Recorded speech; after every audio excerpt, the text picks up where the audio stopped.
Hi, Ian Roberts and Mastering Composition. So this week we're going to talk about plein air painting, mainly about like the techniques and the materials you need to go out and do it.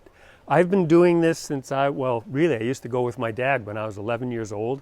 Outdoor landscape painting, we called it back then, and I've been doing it for decades, and I've learned a lot about the equipment and things that really work for me, and I thought I'd share it with you, including the number one thing that confounds most people. I've taught workshops with people that felt they painted pretty well, but they'd never plein air painted before. And they come out for the first time and it's like, it's not on two dimensions holding still. It's big and moving and they're overwhelmed. And it's really discouraging at first. So I wanted to show you the number one thing you can do to kind of get a handle on that first big problem of being outdoors and trying to paint.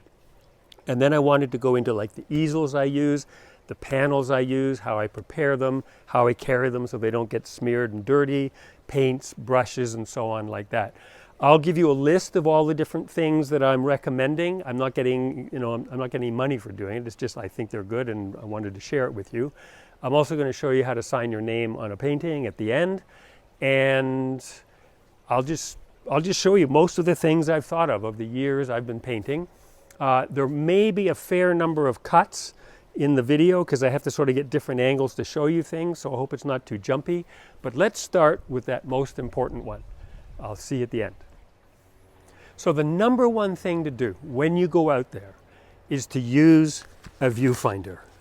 Now, that may not seem like a big hint, but it's enormous because the moment you're doing this and you can hold it up close and look at the whole world, or you can do it at arm's length and just get a little corner of something and try to figure out what it is out there that is starting within a rectangle. And this one allows you, as you can see, to go from square to, something like that. But it just is handy, it's sturdy, and it just gives you a way to stop looking at the whole thing and starting to figure out how what you're looking at can be translated into a rectangle. And this one here. Now, I don't ever use this. It's supposed to help you sort of figure out big value masses. And if you can try it, and if you see it's useful, that's great. I don't use it. In an image like this, rather than just big masses of sky and road and fence, when you crop it like this, then you start to see it in terms of design. You start to see a rectangle and things coming in, big shapes related to that rectangle and interacting with that rectangle, which really gives you a sense of the shapes and design rather than just subject-driven compositions. And then I'll take a square, a rectangle, or a square, that corresponds to the one that I'm looking through, and I'll start trying to figure out where are these shapes occurring relative to the rectangle. And so this huge problem is being orchestrated into the rectangle that is going to be your painting, the dimensions of your painting. That is the first most important thing you can do when you go out there.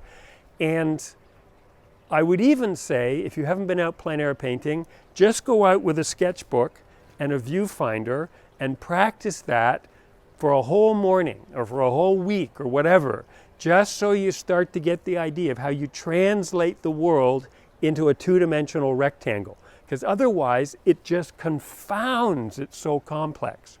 I'd say that's the number one first thing you can do in learning to plein air paint.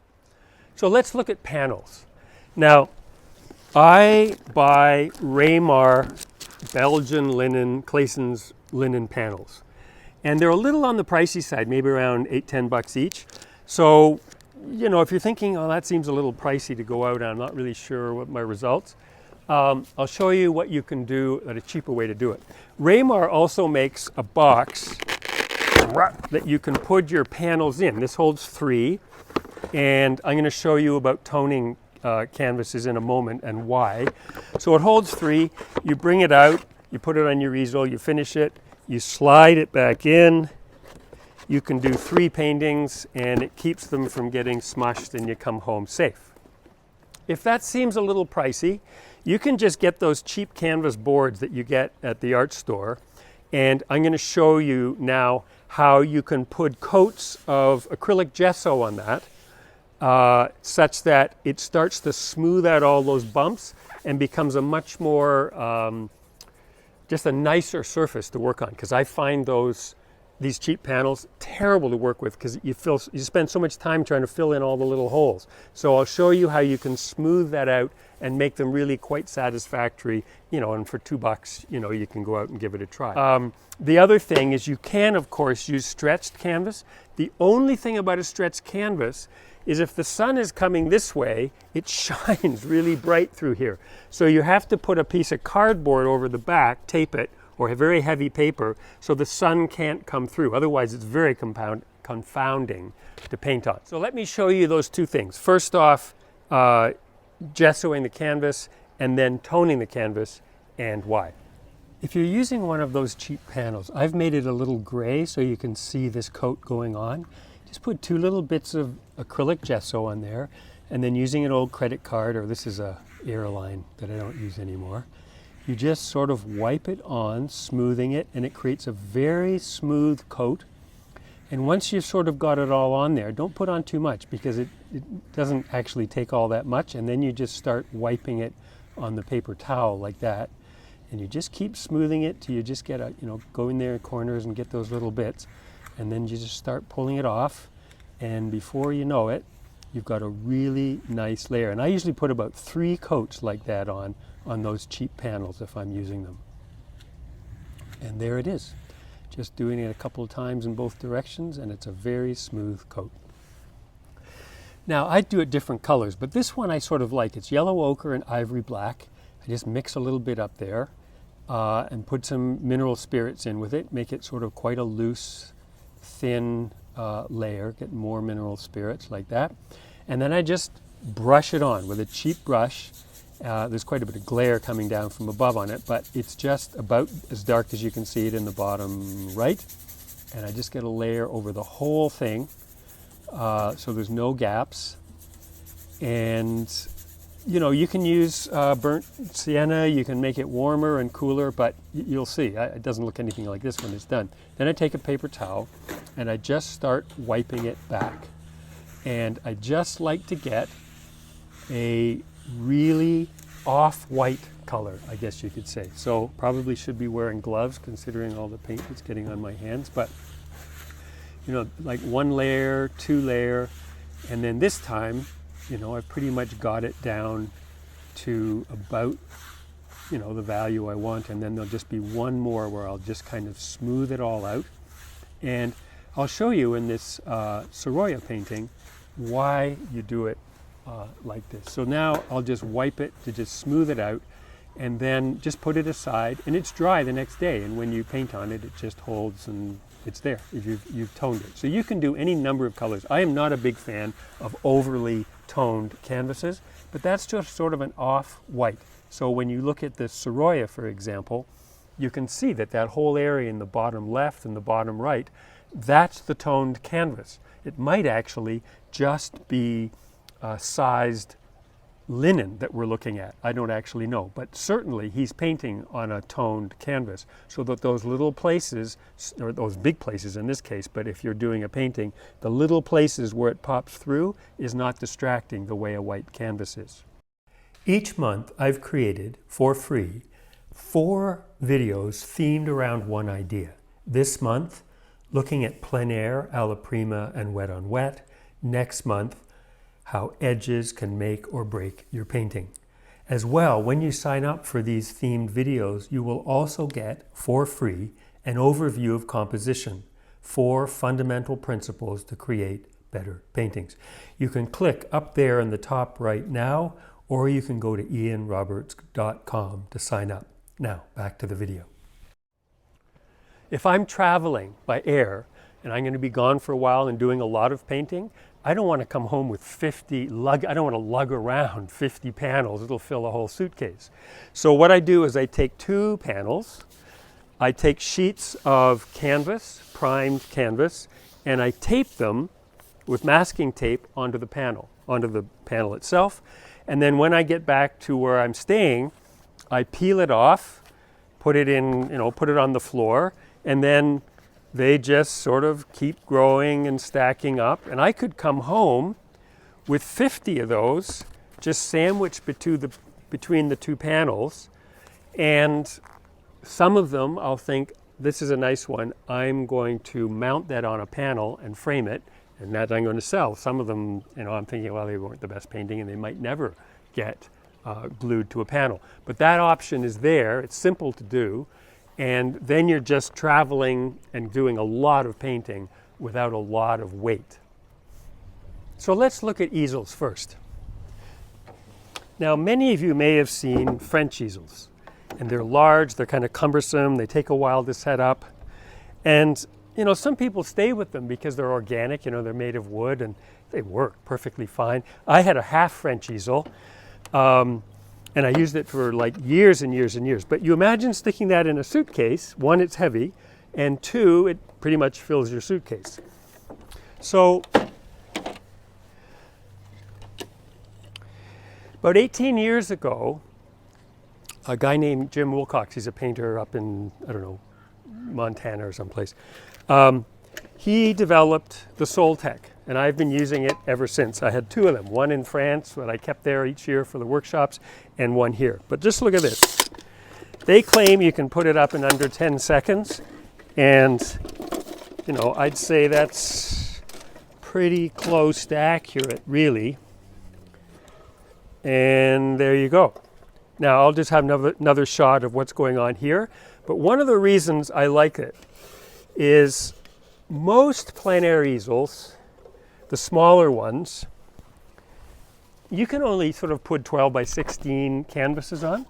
But this is 24 by 24. And I've painted 24 by 30 on a Soltek. And the thing is, it's big enough and sturdy enough that you can be painting up here and it doesn't like torque and move around too much because it's got a good solid base. It's great in the wind. The only thing is it's expensive. It's around $450.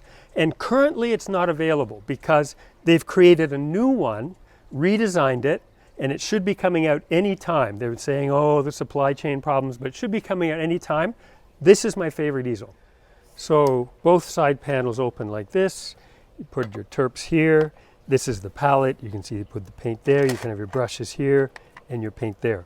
And so when it's closed, it's quite a thin little package that actually sits in the bottom of your suitcase and still makes you feel like you could put something else in there. So the second easel I like is the Strada.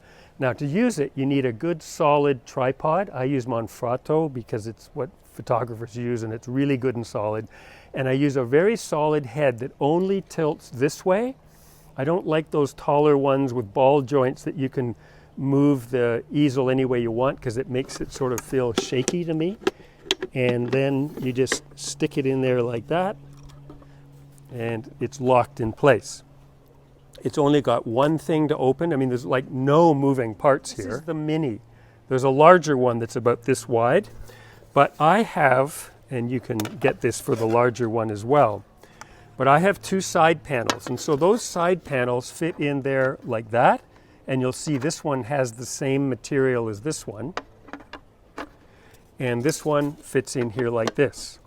So I put my colors here. You can see the colors, white, yellow, red in here. And I do my mixing here. Turpentine goes here. I tend to tilt it up like that. Turpentine and brushes, these little notches hold the brushes. And I find it's a really good small unit for painting. And the one other one I like actually is EasyL. They're wood, but they sit on tripods as well, and they work, I find they work really well also. So in addition to the easel, I have a bag like this that I carry everything else in. It's made by Timbuktu. It's a messenger bag, and it is solid. I've had it for, 15 years. It's solid. It's absolutely indestructible. So I carry paper towels in that, either the blue shop towels or Viva. My sketchbook, my viewfinders, and I always keep this viewfinder just in a sleeve that I make like that, because if you get oil and paint and things on the acetate that you're actually trying to look through, it makes the thing sort of useless. So this sort of protects it. I have one of these things you get at an art supply store for keeping the paint in. I have a piece of PVC pipe that I've cut, that I keep the brushes and the palette knife in. I've got my turps cup, which even when it's full of turps, you know, within reason, it doesn't leak. And I've got a water bottle. I've got my Leatherman, you know, a multi-purpose tool. If you've got a tube of paint that won't open, or you need a knife or a Phillips screwdriver or something, it's just handy. I have it on my belt, not sort of on the ground. And then, of course, I have a garbage bag that I just put like this and drop my paper towels in, because if it's windy, you know, they'll just blow all over the landscape. So in terms of brushes, it's pretty much the same as I showed in the studio. In the studio version, they're number 2, number 4, number 6, number 8 Hogshair bristle. I'll give you the names of some of the brush manufacturers down below in various degrees of sort of disrepair. But that's about how many I would take on any given day out painting, and I might have just a cheap number 4 synthetic watercolor brush just for a detail or two that I couldn't, say, get with that one. And then I have a painting knife that I use as a palette knife. I don't paint with it. And then in terms of paint, I have a studio size Gamblin 150 milliliter white. Most of my paint is either Gamblin or Utrecht. That's a manufacturer from Canada that's now gone out of business. They retired. But I'll have the actual list of colors down below, and the manufacturers of the brushes down below. So 2 other things about plein air painting.